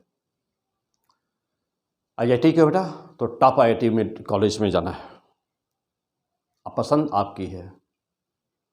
IIT में टॉप रैंक पर ना खड़गपुर, दिल्ली IIT, बॉम्बे IIT ये हैं, और उसमें जो CS है वो नंबर 1 पे उठ रहा है इस समय प्रेजेंट टाइम में, लेकिन पसंद अपनी होती है। ठीक है, तो यदि वहाँ पे जाना है हमको, आपको वहाँ पे जाना है बेटा, तो सब पीछे ना पूरा वीडियो, ये वीडियो पर्याप्त आपको पहुँचा देगा वहाँ पर फिजिक्स में। तो अभी तो क्या होना चाहिए कि सब ज़बरदस्त तैयार होना चाहिए, तो पीछे पूरा पढ़ते आइए सिस्टमेटिक, और मैं पहुँचाऊँगा उस लेवल तक जहाँ से आगे पढ़ने की ज़रूरत नहीं है, क्योंकि अब उस लेवल तक के क्वेश्चंस करा दूंगा कि देखते ही आपको पेपर इजी लगेगा, मारेंगे दनादन मार देंगे तुरंत। फिलहाल आ जाइए, अब यहाँ पर आ जाइए। देखो, तो आप जानते हो कि एवरेज पावर क्या होता है, फार्मूला याद होना चाहिए बेटा, बोलिए जल्दी से। एवरेज पावर क्या होता है? VRMS into IRMS into cos delta phi, this is the phase difference. तो यहाँ पर केवल 5 ही लिख सकते हैं, आपको जरूरी डेल्टा लगाएं, 5 ही रहता है बेटा, लेकिन आप मैं ले देता हूँ इसलिए कि क्लियर हो, जब याद हो जाएगा आपको तो फिर डेल्टा लिखिए चाहे न लिखिए। तो हो गया बेटा, ये एवरेज पावर है। Average power in the average power means कि over a complete cycle, what will be the consumption of the power, तो ओवर ए कंप्लीट साइकिल, तो what will be here, this equation can also be written half V0 I0 peak value, यदि peak value की form लिखे तो ये बटा 2 आ जाएगा, into क्या कॉस डेल्टा फाई, ऐसे हो जाएगा बेटा। हो गया? चलो अब जा देखिएगा, तो P equal to half into V0। अब देखो बेटा V0 क्या दिया है, 220 वोल्ट गुड़े I0, यहाँ पे देखो बेटा ये I0 की जगह है ना, तो देखो 5 एम्पियर गुड़े कॉस डेल्टा फाई। देखो बेटा ये 400 पाई टी के आगे जो भी कुछ रहता वही होता हमारा क्या, वही होता हमारा डेल्टा फाई। लेकिन ओमेगा टी और ओमेगा टी यहाँ पर देखो बेटा ये किसी जगह है ओमेगा टी की, यह भी किसी जगह है ओमेगा टी की, दोनों में ओमेगा टी, ये देखने से लग रहा है कि इसमें फेज डिफरेंस है ही नहीं, लग रहा है दोनों सेम फेज में, नहीं लग रहा है? हाँ, लेकिन यहाँ भी देखना होगा ना आपको, तो यहाँ देखो, यहाँ दिया है साइन और यहाँ दिया है कास, और साइन और कास के बीच में फेज डिफरेंस तो वैसे ही कितना होता है, 90 डिग्री का, π/2 का फिर डिफरेंस होता है बेटा। कहीं साइन हो और कहीं कास हो तो फिर डिफरेंस कितना, साइन कास के बीच में वैसे ही 90 का फिर डिफरेंस हो गया।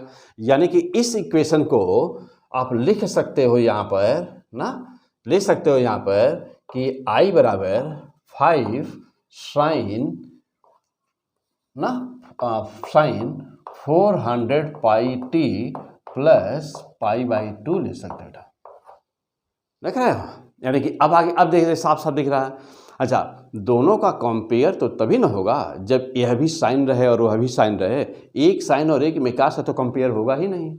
तो कास को बदल दें साइन में या साइन को बदल दें कास में, दोनों कर सकते हैं। तो हमने क्या किया बेटा, कास को बदल दो साइन में, आज जब बदलोगे तो π/2 जोड़ दोगे उसमें। इतना करने का एग्जाम में टाइम कहाँ रहता है कि नहीं। ये सब बदलने तो लेगा कहाँ टाइम रहता है। तो यहाँ पर जैसे प्रैक्टिस के लिए हम बता रहे हैं ऐसे ऐसे करना है। नहीं तो ज्यों देखा कि साइन है, एक में है साइन और एक में है कास, डेल्टा फाई बराबर होगा π/2, तो कास यहाँ पर हो गया कितना, π/2। दोनों के बीच का फेज डिफरेंस होता है वही होता है, फेज डिफरेंस होता है वही हो गया। यानी इसका मतलब ये हुआ कि यह सर्किट में क्या रहा होगा, ये सर्किट कैसा क्या संभावना है।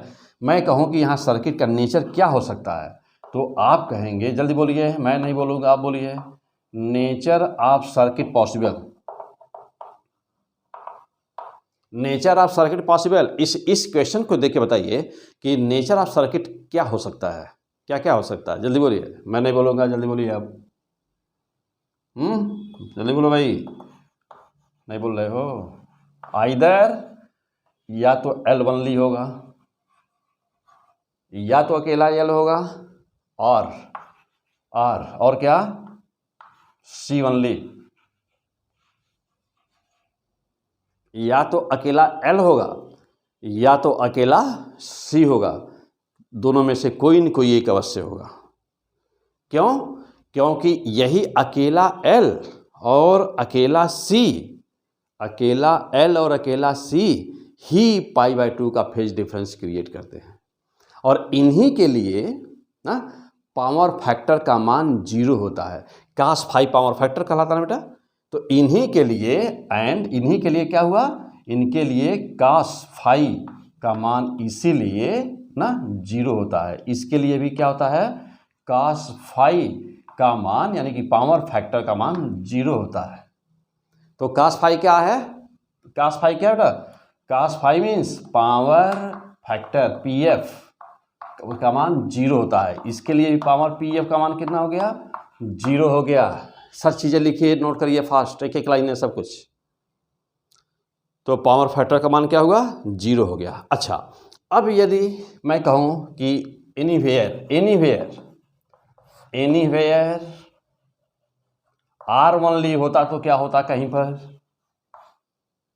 R होता ओनली तो क्या होता बेटा, तो डेल्टा फाई जानते हो, जल्दी बोलो, डेल्टा फाई बराबर 0। हाँ, क्यों, क्योंकि वोल्टेज और करंट दोनों सेम फेज में होते हैं। केवल यदि R हो कहीं पर ओहमिक रेजिस्टेंस हो तो वोल्टेज करंट दोनों सेम फेज में होते हैं। जब सेम फेज में होगा तो उनके बीच में एंगल 0 हो गया। तो कास 0, डेल्टा फाई को क्या कहेंगे, 0। तो पावर फैक्टर क्या हुआ, पावर फैक्टर बराबर क्या होता है, कास डेल्टा फाई, मतलब कितना, कास 0 बराबर कितना, +1। मीन्स की पावर फैक्टर इस सर्किट के लिए कितना होता है, पावर फैक्टर +1 होता है। तो पावर फैक्टर किसके लिए 0, जल्दी बोलो, हाँ बोलो बेटा, पावर फैक्टर किसके लिए 0, जल्दी बोलिए, जल्दी बोलो, जल्दी बोलो। पावर फैक्टर किसके लिए 0, केवल L के लिए 0 और केवल C के लिए 0। कास फाई कितना, 0, यानी पावर फैक्टर 0। फेज डिफरेंस कितने का, π/2। फेज डिफरेंस कितने का, π/2। देखो डेल्टा फाई बराबर 0 आया ना, कैसे आया कि यहाँ पर लिख दिया जाए कि यहाँ पर फेज डिफरेंस कितना आया है, दोनों के लिए। यहाँ पर लिखे कहीं पर L है ओनली ना, यहाँ पर लिख दिए कि कहाँ लिखा जाए, यहाँ पर लिख दिया जाए, चलो यहाँ पर दोनों के लिए लिख दो। देखो बेटा, डेल्टा फाई का मान कितना है, π/2। इसके लिए भी डेल्टा कास फाई 0 हुआ ना, कब हुआ होगा, जब यानी कि डेल्टा फाई बराबर π/2। हाँ, हो गया। तो क्या मिला आपको? फिलहाल इस क्वेश्चन का आंसर क्या आया? तो देखते ही जो ही आप देखेंगे बेसिक, यहीं से इस चैप्टर का न्यूमेरिकल बेटा यहीं से शुरुआत होती है चैप्टर के न्यूमेरिकल्स की। कैसे देखोगे समीकरण को, कैसे पहचानोगे, कैसे शुरुआत करोगे। चलो, तो अब हुआ कितना? एवरेज पावर कितना हो गया? बराबर काश 0 काश 90 0 0, तो एवरेज पावर लॉस कितना हो गया? 0 हो गया। First class. चलो अब आगे बढ़ा जाए। चलिए अब अगला क्वेश्चन।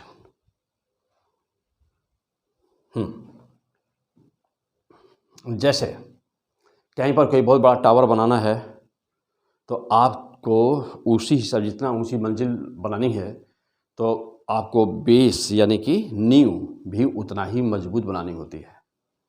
तो पहले इसीलिए थ्योरी से पहले बहुत ही स्मार्ट बनना बेटा चैप्टर में, तो इसलिए पहले थ्योरी की एक एक लाइन पहले यानी कि नींव मजबूत होनी चाहिए। चैप्टर के नाम से शुरू करिए, क्या, क्यों, कैसे, पूरा स्ट्रांग होना चाहिए, पूरी नींव स्ट्रांग होनी चाहिए, बेस स्ट्रांग होना चाहिए।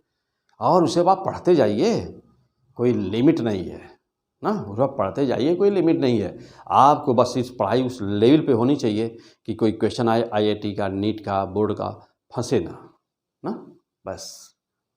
आ जाओ, चलिए अगला क्वेश्चन।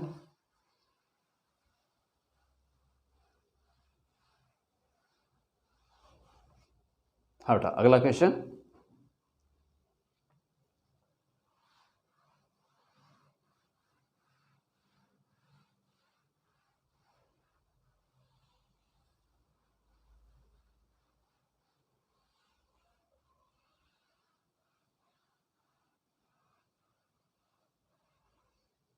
हाँ नेक्स्ट।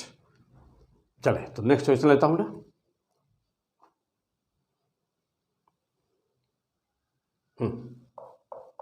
अगला एग्जाम्पल कोई लिया जाए। चलिए,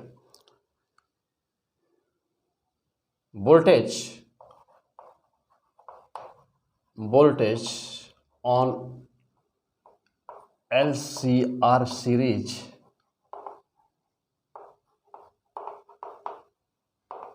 circuit is given by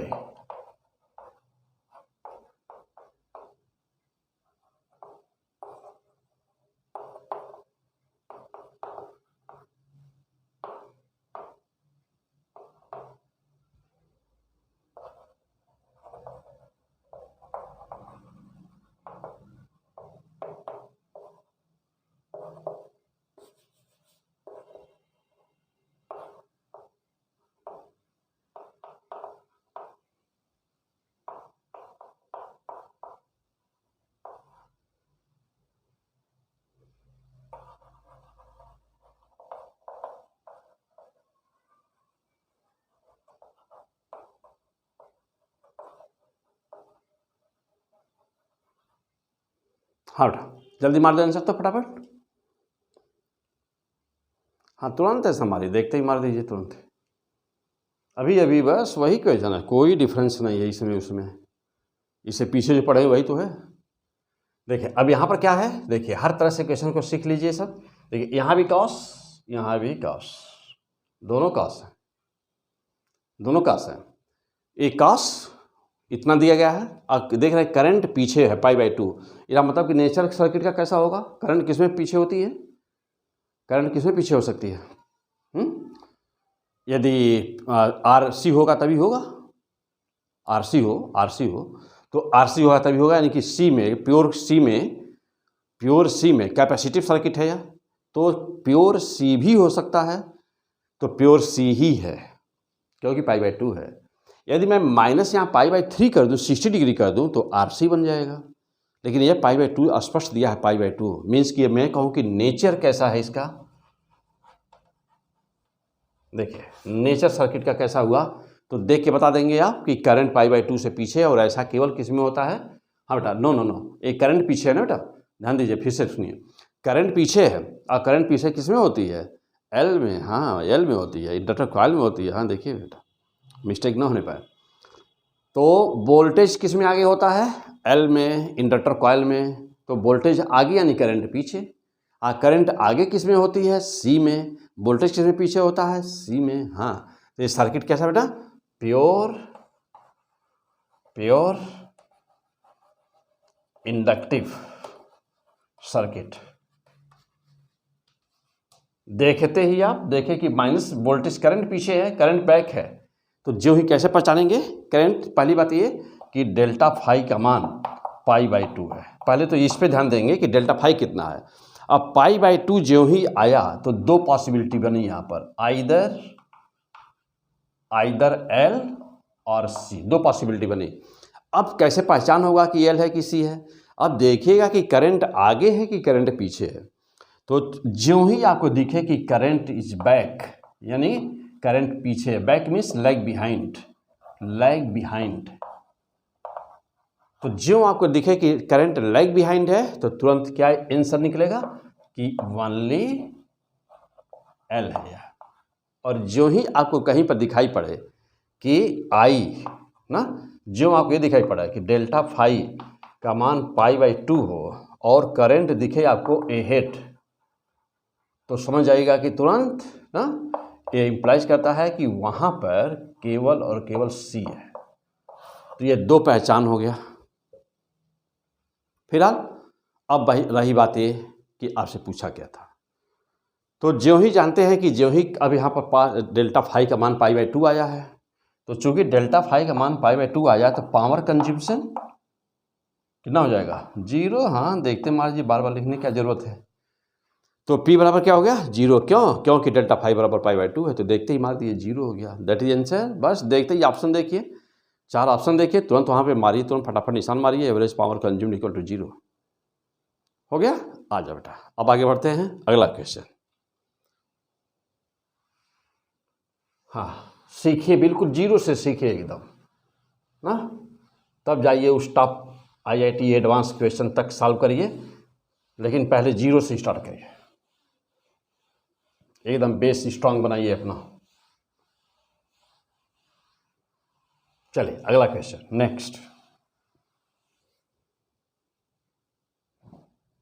next LCR resonance circuit का डायग्राम दिया बेटा। LCR ना, LCR रेजोनेंस सर्किट का डायग्राम दिया है, LCR रेजोनेंस। तो LCR को लिखा बेटा, LCR सर्किट दिया है, क्यों LCR सर्किट क्या दिया है? आपकी एग्जाम में आ चुका है क्वेश्चन।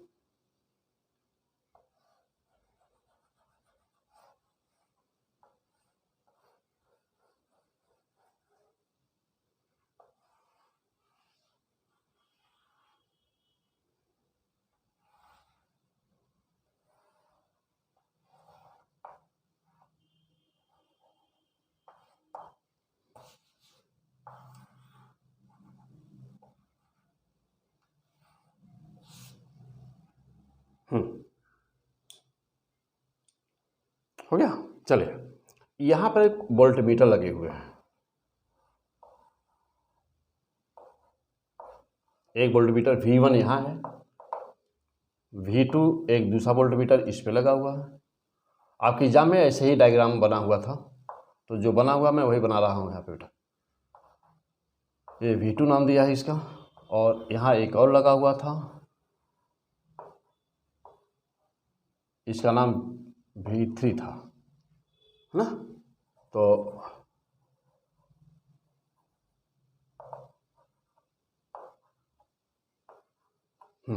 ये होगा, ये है RCL, ये दिया हुआ था। अच्छा, और यहाँ एक अमीटर लगा हुआ था, अमीटर लगा था, अमीटर लगा हुआ था, ठीक है। और यहाँ पर, हाँ, यहाँ पर V की वैल्यू दिया हुआ था, V equal to 220 sine 100 pi t, ये दिया होता, ये इक्वेशन था बेटा।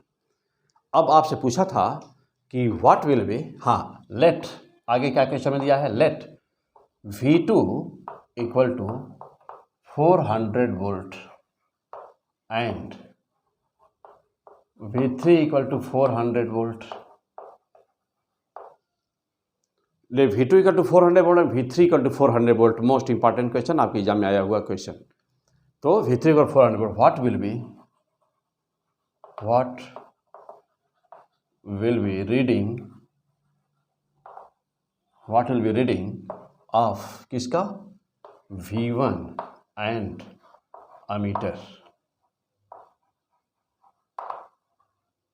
अमीटर और V1 वोल्ट मीटर की रीडिंग क्या होगी। मारिए जल्दी, फटाफट कर दीजिए तो आंसर लाइए तो इसका। हाँ, पढ़ चुके हैं सब कुछ पीछे, बेटा सब पढ़ा चुका हूँ, पूरी थ्योरी हो गई है। न्यूमेरिकल सॉल्व करने की कोशिश करिए। अब आपके एग्जाम में पूछा गया है, फिर आएगा यह, बहुत होगा तो यहाँ डिजिट बदल जाएगी, 400 को 600 दे सकता है, 200 दे सकता है, 50 कर सकता है, कुछ भी होगा, लेकिन प्रोसेस वही रहेगा एज इट इज़। लेकिन अभी तक तो पिछले 20 साल से यही हुआ कि जो मैं डिजिट देता हूँ वही छपता है पेपर में।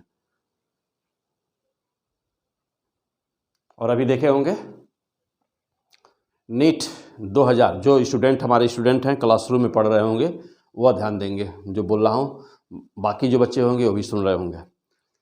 2021 नीट का जो पेपर हुआ है बेटा, तो जानते हैं कि अभी हम जस्ट अभी आया हूँ ऑनलाइन, पहले केवल ऑफलाइन में बच्चे पढ़ते थे। तो अभी 2021 के बहुत सारे स्टूडेंट्स अभी इस समय जो पढ़ रहे हैं, पिछले बार जो 2 नंबर 4 नंबर से कट गए हैं, तो ध्यान देंगे कि यानी ये बहुत सारे स्टूडेंट्स ऐसे हैं जो 2-4 नंबर से इनका कम हुआ, मान लीजिए नहीं हो पाया, किसी कारणवश नहीं हुआ।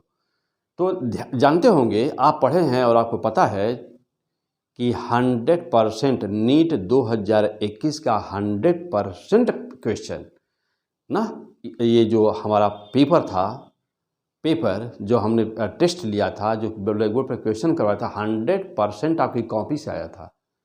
तो 2021 में आया था कॉपी, तो क्या 2022 में नहीं आएगा, 2023 में नहीं आएगा, 2030 में नहीं आएगा? आएगा।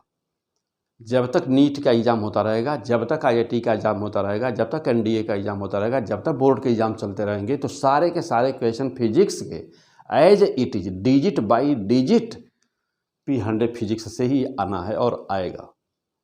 ओके, हाँ बेटा, सॉल्व भी कर रहे हो ना, सॉल्व कर रहे हो कि नहीं? हाँ, हो गया होगा, पक्का हो गया, श्योर हो गया होगा। चलो आ जाओ, अब जा देखिएगा, अब मैं सॉल्व कर दूँ। चलो बेटा, हाँ देखो ये, तो ए है LCR सर्किट है, और ये है हम लोग की मेन करंट I थी ना, और यहाँ पर क्या होता है, किसका पोजीशन मान लिया जाए VL है, और ये है क्या बेटा, VC।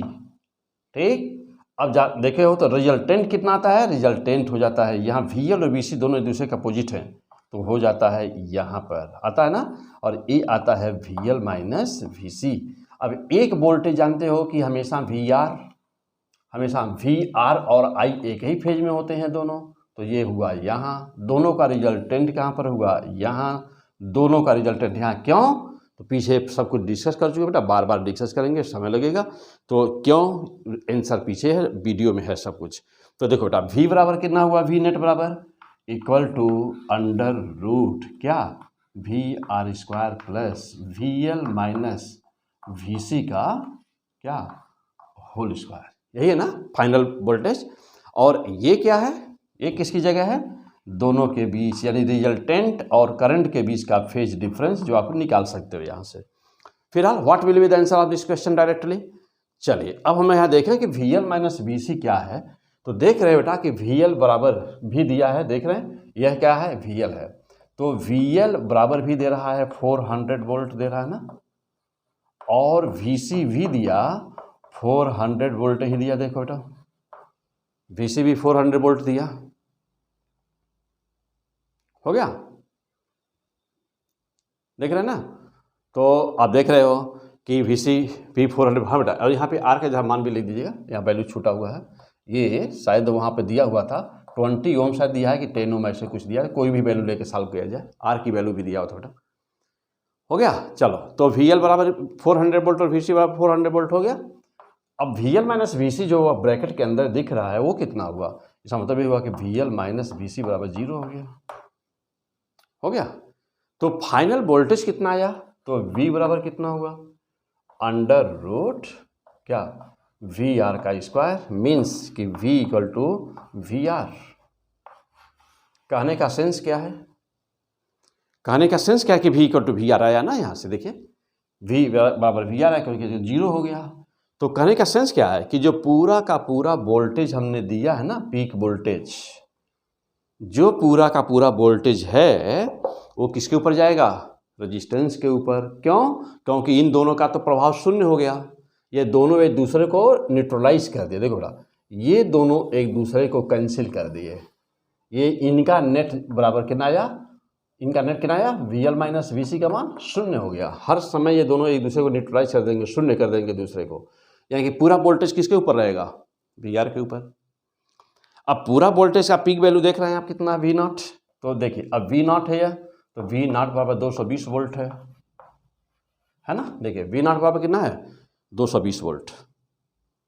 हो बेटा, ठीक से समझिए अच्छी तरह, फर्स्ट बहुत आसान है सब कुछ। मीन्स कि वी आर यहाँ पर वोल्टेज हुआ 220 वोल्ट, तो अब यही बराबर किसके हो गया? वी आर के।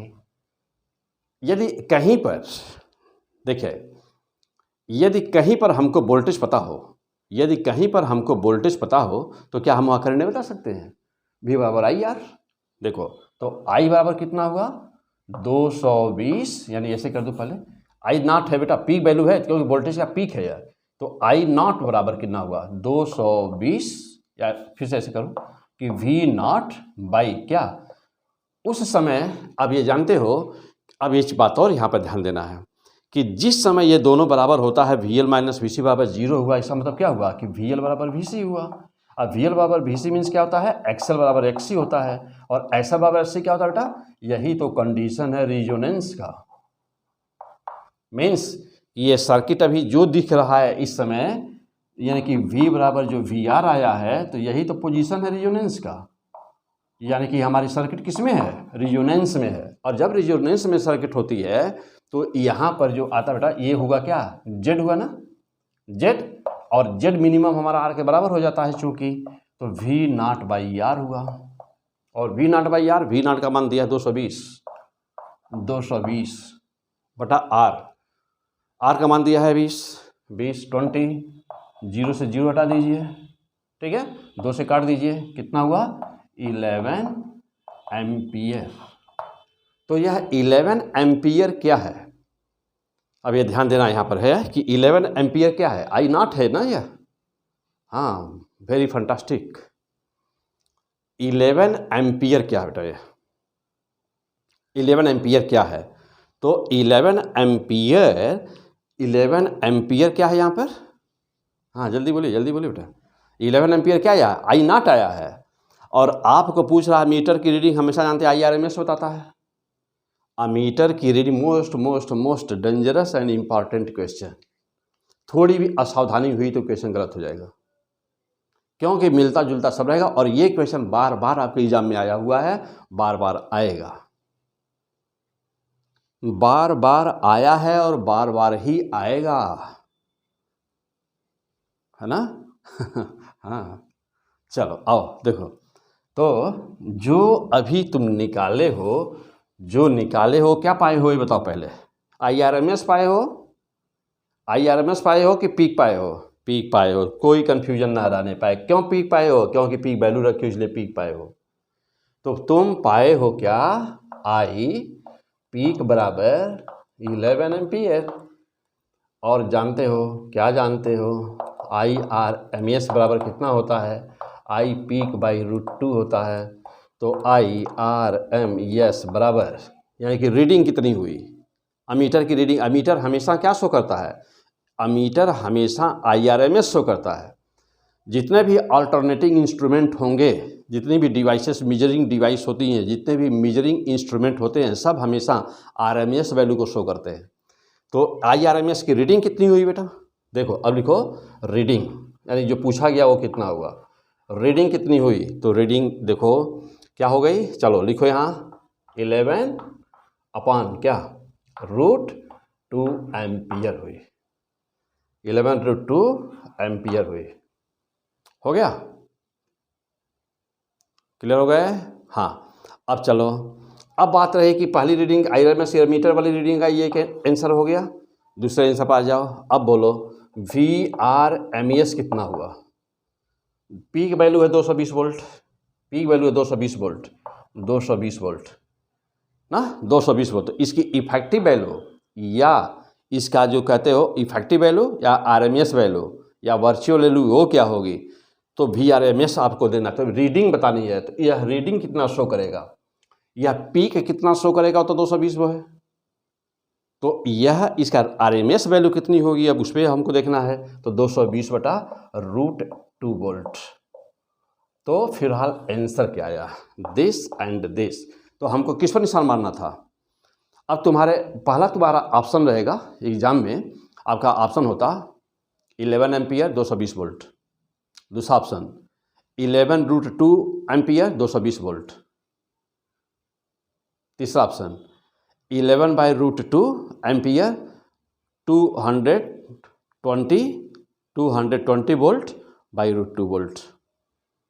हाँ, और चौथा ऑप्शन 11 एम्पियर 220 वोल्ट। मार दो जो अच्छा लगे। कौन सा अच्छा लगेगा बेटा, ये अच्छा लगेगा। इस पे मारना है और इस पे मारना है। क्लियर। तो फिलहाल क्या देख रहे थे हम लोग, न्यूमेरिकल से बहुत सारी चीज़ें हैं। अभी मैं कल 2 चीज़ों पे फोकस किया हूँ। न्यूमेरिकल कहाँ से शुरू होता है, LCR सर्किट का न्यूमेरिकल कैसे शुरू होता है। बहुत ऊंचा, जितना ही ऊंचा टावर बनाना हो, बेस उतना ही ज़्यादा स्ट्रांग बनाया जाता है।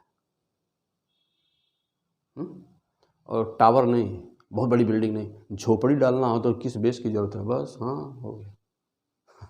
झोपड़ी बनाने में कौन सा बेस चाहिए।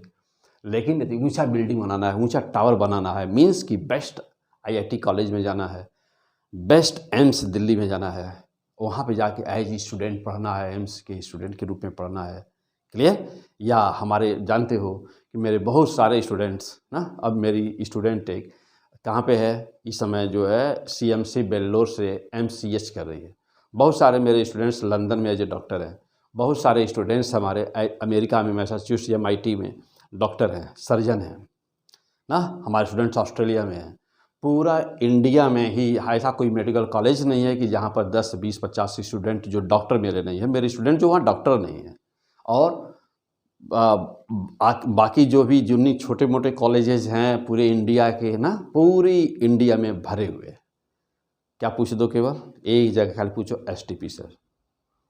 पहली बार हम लोग ऑनलाइन पढ़ रहे हैं, नहीं तो केवल सारे बच्चे ऑफलाइन पढ़ते थे ना। तो यूट्यूब का ज़माना है। तो अच्छा, और हमने भी क्या सोचा, हमने भी ये सोचा कि बहुत सारे लोग पढ़ा रहे हैं, तो सब ऐसे ही ऐरू गैरू कुछ भी ना, अच्छा फ़ोटो छाप करके, हरा पीला नीला ना, फ़ोटो छाप करके, पूरा लिख करके बच्चों को हिप्नोटाइज करके इधर उधर से, तो अपना फ़ोटो छाप करके सब ऐसे कर रहे हैं। आता जाता कुछ नहीं, लपेट देते हैं बस बच्चों को। कहने को प्रोफेसर है, आता जाता कुछ नहीं, ABCD नहीं जानता है प्रोफेसर, ABCD नहीं जानता। हाँ, पता नहीं कैसे बन गया उस ज़माने में ना, उल्टा सीधा सब बोलता है, लिखता है ना। अब क्या करता है, अब जैसे मान लो प्रिज्म है तो लाइट जला रहे हैं, प्रिज्म का लाइट दिखा रहे हैं, देखो लाइट कैसे जाती है ना। स्कैटरिंग दिखा रहे हैं तो लाइट जला रहे हैं, लाइट दिख गया, बच्चों को भ्रमित करते हैं। तो अब जो छोटे बच्चे होते हैं, कैसे 9th के बच्चे हैं, 10th के बच्चे हैं, जूनियर के बच्चे हैं, वो बेचारों को क्या पता है, इनोसेंट बच्चे, उनको क्या मालूम है फिजिक्स क्या होती है। तो अब तो लाइट जलाओगे तो लाइटें जलाएगा, IIT के एग्जाम में लाइट जलाने को आएगा है, वहाँ लाइट जलाओगे, IIT की एग्जाम में क्वेश्चन आएगा, न्यूमेरिकल आएगा, तो न्यूमेरिकल तो लगता है नहीं। ब्लैक बोर्ड पर जाने को अधिकार दो तो पहले ही पसीना फेंक देंगे, ठीक है ना। बहुत अच्छे को बता रहा हूँ। 2-4 न्यूमेरिकल रट के लोग जाते हैं, या नहीं तो किताब ऐसा सामने रखे रहते हैं, किताब सामने रखे तो न्यूमेरिकल देख के ब्लैक बोर्ड पर छापते हैं लोग। हकीकत यही है, कोटा की यही हकीकत है, दिल्ली उल्ली की यही हकीकत है ना। 2 न्यूमेरिकल 4 न्यूमेरिकल में पसीना फेंकते हैं लोग, ठीक है। इसीलिए ना कि राष्ट्र आगे बढ़ना है। अभी रसिया और यूक्रेन की लड़ाई हो रही, पता ही है तुम लोगों को। तो राष्ट्र आगे जाना चाहिए बेटा। मुझे महसूस हुआ कि राष्ट्र को आगे जाना चाहिए, समझ रहे। और कैसे जाएगा, अब हम पढ़ा रहे हैं, क्लास में पढ़ा रहे हैं, जो बच्चे हैं खाली उतने ही पढ़ रहे हैं। लेकिन यदि मैं इसको पढ़ा करके ब्लैक बोर्ड पर पढ़ाऊँगा तो जो बच्चे मेरे क्लास रूम में हैं, क्लास में पढ़ रहे हैं, उनका भी साथ साथ फ़ायदा हो रहा है, क्योंकि वीडियो बच्चे तो देख ही रहे हैं। लेकिन बाहर के तो ना, ये तो फ्री है ना, ये फ्री चैनल है ना। तो मैं तो ये चाहता हूँ कि पूरी इंडिया पढ़े इसमें, और पूरी इंडिया पढ़ करके अपने फिजिक्स को कम से कम एक विषय जो मैं पढ़ा रहा हूँ तो उस विषय में तो पूरी इंडिया अपने को स्ट्रांग करे, ताकि पूरे विश्व से चैलेंज कर सके कि हाँ हमने फिजिक्स पढ़ा हुआ है। और मेरा यही मिशन है, मेरा यही मिशन है। और इस मिशन को तुम मेरे अच्छे स्टूडेंट हो, रियल स्टूडेंट हो, तो इस मिशन को हम लोग को कामयाब बनाना है। और मैं अब ये मिशन ले लिया हूँ कि P100 फिजिक्स पूरे विश्व का नंबर 1 चैनल होना है, ताकि पूरा विश्व इस पर पढ़े। बात रहेगी लैंग्वेज की तो टोटल इंग्लिश पढ़ाऊँगा। यही चीज़ें सभी पूरे वीडियो यही रहेगा। लैंग्वेज बदल जाएगा, सब इंग्लिश रहेगा, इंग्लिश में वो टाइप हो जाता है, फिर बाद में वीडियो बन जाती है, पूरा इंग्लिश में होगा। तो दो ही चीज़ें हो सकती हैं ना। अच्छा, इसको और भी भाषा में ट्रांसलेट किया जा सकता है। जैसे मान लो कि यदि विश्व में हम लोग इसको नंबर 1 बना दिए बेटा, तो यह अन्य भाषा में भी ट्रांसलेट हो जाएगी। फ्रेंच में भी हो जाएगी, रशियन में भी हो जाएगी, चाइनीज़ में भी, जापानी भाषा में भी ना। जो मैं बोल रहा हूँ वॉइस क्या होगा, वीडियो यही रहेगा, सब कुछ यही रहेगा, क्योंकि राइटिंग तो सब इंग्लिश में है, तो पूरा विश्व इंग्लिश समझ लेगा इतना। अब उनका जो मदर लैंग्वेज अपना है, जैसे मान लो कि रशियन है तो इसको हम रशियन में ट्रांसलेट कर सकते हैं, जापानी भाषा में हम इसको ट्रांसलेट कर सकते हैं ना। अपने यहाँ के इंडिया में ही है, तमिल है मान लो, तमिल में हम ट्रांसलेट कर सकते हैं, तो ये ट्रांसलेट हो जाएगा, तो वो प्रॉब्लम नहीं आने पाएगी। तो हम लोग को करना क्या है, पहले अपने तो इंडिया में, तो हम लोग को करना क्या है, हम लोग को इसको विश्व का नंबर 1 चैनल बना, ताकि पूरा स्टूडेंट क्लास 9th में है, 10th में है। अब ऐसे ऐसे लोग हैं जो मेहनत बड़ा कम करते हैं, नहीं करते हैं, या उन्होंने किया नहीं है। हम लोग 20 साल, 21 साल, 22 साल पढ़ाते हो गया, रगड़े हैं ब्लैक बोर्ड पर 8-8 बैच, दिन भर में 8-8 बैच पढ़ा करके रगड़ा गया है, सब कुछ जुबां पे है, क्लियर। और उसके साथ ही साथ हमेशा कुछ नया करने की कोशिश होती है, कुछ नया देखने की कोशिश होती है, नया सोचते रहते हैं। डेली बच्चों के न्यूमेरिकल्स फेस करते हैं, डेली बच्चा। अब जैसे मान लो कोटा में है, जो टीचर पढ़ा रहा है वो काउंटर पर नहीं बैठा है, तो क्या है, उसको तो 2 न्यूमेरिकल 3 न्यूमेरिकल और पहली क्लास में जाके मना कर देना है। कोटा की हालत यही है, कोटा का कोई भी इंस्टीट्यूट हो तो वो पहले ही कह देता है कि क्लास में कोई क्वेश्चन नहीं पूछेगा। किसी भी टीचर की पहचान, किसी भी टीचर और अध्यापक की पहचान तब होती है जब बच्चे को फ्री करता है कि बेटा हमसे पूछो, कुछ भी पूछो, विश्व का कोई भी क्वेश्चन पूछो, हमसे पूछो, तुम ऑनलाइन पूछो, ऑफलाइन पूछो, क्लास में पढ़ रहे हो तो क्लास में पूछो। तो जब जैसे मान लो कोई बच्चा कोटा में पढ़ रहा है, आप उसको पहले ही मना कर दिए कि क्लास में कोई क्वेश्चन नहीं पूछेगा ये कौन सी पढ़ाई, मना कर दिया कि क्लास में कोई नहीं पूछेगा, ये कौन सी पढ़ाई। हमारे यहाँ कोचिंग के बच्चे सुन रहे हैं मेरी बात को, मेरे स्टूडेंट्स जो क्लास में पढ़ते हैं वो अभी इस वीडियो को देख रहे हैं। तो मेरे स्टूडेंट्स जो क्लास में पढ़ते बेटा हमसे, जो क्लास में पढ़ रहे हैं ऑफलाइन फेस टू फेस बैठ के मेरे क्लास में पढ़ते हैं, तो उनको वो सुन रहे हैं मेरी बात कि वह फ्री होते हैं क्लास में कुछ भी पूछने के लिए। और 1-2 घंटे का लेक्चर होता है, जो उसमें 10 बार कहा जाता है बेटा पूछो, कुछ हमसे पूछो, विश्व का कोई क्वेश्चन पूछो, कहीं पर भी कोई भी दुख दर्द परेशानी हो तो पूछो होता है ना, हाँ बोले यार होता है ना, हाँ हाँ। तो हम लोग फ्री होते हैं, तो हम लोग फ्री होते हैं, कुछ भी पूछो। और यही करते करते करते करते 20 साल से बेटा ये निखार 20 साल बाद आया है मानते हो नहीं मानते हो। यदि हम भी कहे होते क्या, यदि हम भी कहे होते ना हम थ्योरी खाली पढ़ाएंगे और न्यूमेरिकल के लिए वो डाउट काउंटर पर कोई बैठा है, अरे भाई 1.5 घंटे का मान लो आपका लेक्चर है, तो 1.5 घंटे में 1 ही घंटे लेक्चर ले, आधा घंटा न्यूमेरिकल बताइए ना क्लास में बच्चा जो पूछ रहा है। चाहे वह दिल्ली का कोई भी कोचिंग हो बेटा, कोई भी कोचिंग, में किसी का नाम नहीं ले सकता, तो कोई भी कोचिंग हो, चाहे दिल्ली का कोई पढ़ाने वाला हो, चाहे मद्रास का पढ़ाने वाला हो, चाहे पटना का पढ़ाने वाला हो, चाहे कोटा का पढ़ाने वाला हो, देखना कि क्या वो बच्चों को ऐसे ही फ्री करता है पूछने के लिए, या चाहे बोर्ड का कोई भी कोचिंग पढ़ाने वाला हो। लेकिन होना चाहिए, ये होना चाहिए। आप पढ़ा रहे हैं, थ्योरी आप पढ़ाएंगे तो न्यूमेरिकल दूसरा कोई कैसे लगाएगा। आपको पता होगा ना कि थ्योरी क्या पढ़ाएं, उसी हिसाब से आप न्यूमेरिकल कराएंगे ना बच्चे का। और थ्योरी नहीं आती एग्जाम में, नीट और आईआईटी में थ्योरी नहीं पूछता है। 2021 के नीट के एग्जाम में मात्र 3 क्वेश्चन थ्योरेटिकल और भी फार्मूला पूछा है, नहीं तो बाकी के बाकी 50 में से 47 न्यूमेरिकल आए हुए हैं। कभी आता ही नहीं थ्योरी, 1 से 2 3 बहुत होगा तो 5, तो मान लो 45 क्वेश्चन बच्चे को करना है, 5 थ्योरेटिकल क्वेश्चन हो सकते हैं, वो भी फार्मूला रहते हैं 5, तो 5 थ्योरेटिकल क्वेश्चन या फार्मूला हो सकते हैं, बाकी 40 न्यूमेरिकल होंगे ना। और आप खाली थ्योरी पढ़ाते हैं, कहते हैं न्यूमेरिकल कोई डाउट पर जाए करके तो क्या करते हैं, 20,000 10,000 50,000 वाले को ना बैठा देते हैं सेंटर के लिए, तो कितना पैसा देते हैं कि वो सही से न्यूमेरिकल बच्चे का सॉल्व करेगा। यही होता है कोटा में, यही होता है दिल्ली में, यही होता है हर जगह पर, यही होता है। लोग दूसरों को बैठा देते हैं, वही जो खुद थ्योरी पढ़ा रहा हो उसी को खुद न्यूमेरिकल पढ़ाना चाहिए। This is the best idea. ना। तो लेकिन अब क्या करते हैं, बहुत सारे हमने देखा ना, बच्चे बताते हैं जैसा कि अब टार्च जला करके लाइट दिखा रहे हैं, उसमें वो टार्च ही जलाते रह जा रहे हैं। न्यूमेरिकल आएगा, IIT में न्यूमेरिकल आएगा, नीट में न्यूमेरिकल आएगा, बोर्ड में न्यूमेरिकल आएगा। बच्चे को टार्च ओर्च दिखा करके, लाइट जला करके ना, डफली बजा करके या बच्चे को जुटा सकते हैं, अपनी संख्या बढ़ा सकते हैं, बच्चे का भला नहीं कर सकते आप। तो अब आएगा मजा P100 फिजिक्स। क्लियर? अब आएगा मजा। क्लियर? तो चलो बेटा, तो न्यूमेरिकल हम लोग स्टार्ट किया है न्यूमेरिकल। तो अभी था ये बेसिक। तो वही मैं कह रहा हूँ कि जब यदि हमको बहुत बड़ा बनाना हो, बहुत बड़ा टावर बनाओ, बहुत बड़ी बिल्डिंग बनाई, हमको पहले अपने बेस को बहुत ज़बरदस्त स्ट्रांग करना होगा। नंबर 1 पर गजब की थ्योरी होनी चाहिए। थ्योरी का क्या, क्यों, कैसे पूरी धुनाई होनी चाहिए, गजब तैयार होना चाहिए। और तब फिर उसके बाद उस पर न्यूमेरिकल्स की कोई लिमिट नहीं, करते चले जाओ, मास्टर बन जाओ, परफेक्शन हो जाए, क्रिस्टल क्लियर नॉलेज हो, ताकि IIT हो, चाहे नीट हो, चाहे बोर्ड हो, मारो दनादन। ओके, तो फिर अभी यहीं रोकते बेटा, इतना भी तैयार कर लो। ठीक है, तो ये था हम लोग का क्वेश्चन आंसर आ गया ना। तो मोस्ट इंपॉर्टेंट क्वेश्चन, ध्यान देना, कभी गलती ना होने पाए। क्या, क्यों, कैसे, एक एक लाइन के एनालिसिस करो, एक एक लाइन के एनालिसिस करो। इसमें एक एक लाइन के एनालिसिस करो, कहीं पर भी कोई लाइन कन्फ्यूजन ना हो। यदि कहीं पर कोई कन्फ्यूजन है तो तुरंत हमको क्या करो ना, ये व्हाट्सअप नंबर हमेशा रहता है वीडियो में डिस्क्रिप्शन में, तो उस व्हाट्सअप नंबर है, वो नंबर जो व्हाट्सअप नंबर है, उस पर तुरंत हमको तो व्हाट्सअप कर दो या कमेंट में लिख दो ना, कोई भी प्रॉब्लम है मैं तुरंत आपको उसका आंसर दूंगा।